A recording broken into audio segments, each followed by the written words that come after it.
Welcome to LunarWave. Join our adventure club with a quick subscribe.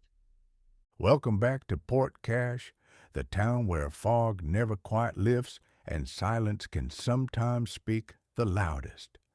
You're listening to LunarWave, Bedtime Mysteries for Curious Minds. In tonight's episode, Shelby and the others follow a clue from Coyote Jack, one that leads them to the edge of the sea, where wind and legend meet. Something stirs at Drop Bluff. Let's begin. The carving still hung from Shelby's neck, small, wooden, and warm against her shirt. She hadn't taken it off since Jack gave it to her. Maybe it was silly, or maybe, like Jack said, it was something waiting to be remembered. Shelby, tightening her backpack. Okay, food, water, flashlight, the carving. Anyone bringing anything weird? Peter, jogging up with a grin. Define weird. Alice handed out folded maps. Trigger had the compass. Blake brought along his binoculars, even though he wasn't sure why. This time, Brody came too, curiosity finally winning out over couch comfort. Brody adjusting his hoodie. I swear, if we find any ghost horses, I'm out. Alice already walking.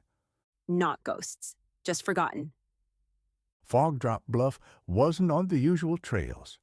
Clara had only agreed to let them go after Shelby promised they'd stick together and check in every hour. The path was slick with morning dew, and the sea was louder here, as if they were nearing something old and wild. They followed the trail along the edge of a sloping cliff, where seagrass swayed like it was whispering secrets. Blake, scanning the distance with his binoculars. I don't see anything yet, just fog. And waves, and more fog. Trigger, pointing to a weathered wooden marker. Look, someone carved into this post. It's faint. They crowded around. In the soft grain of the wood were a few scratched letters. Run quiet. Peter raising an eyebrow. Creepy vague instructions. Classic. Shelby slowly. No. Maybe it means something. Like the horses only come when the woods are still. When we are. They continued without speaking much after that. Each step down the bluff felt heavier, quieter. And then they saw it. Nestled between two cliffs half hidden by fog was a narrow strip of beach, stony and windswept, with patterns in the sand that didn't look like footprints but felt like them. Loops and spirals, tracks that faded the moment they were seen. Alice whispering. Are those? Trigger kneeling to touch the marks. They're real, fresh too. A sudden gust of wind rushed up from the sea. They all turned as if expecting something to rise from the surf. But nothing came. Just the wind and the fog and the sound of distant gulls. Peter, voice low. Okay, this is where something should happen, right? Like hoofbeats or a flash of light or... Brody interrupting. Shh. The group went still. For a second, the world hushed. The ocean didn't stop, but it receded into the background. And there, underneath it all, came something else. A faint rhythm.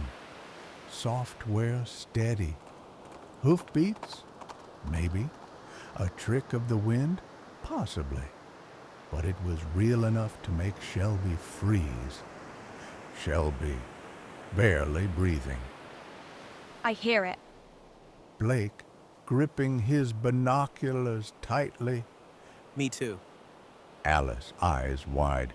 They're near. Then the sound stopped. Not like it faded. Like it knew it had been heard. And just like that, the fog thickened again. The tracks in the sand were gone. Trigger, quiet. So, did we pass the test or fail it? Shelby, thoughtful. Maybe we weren't ready.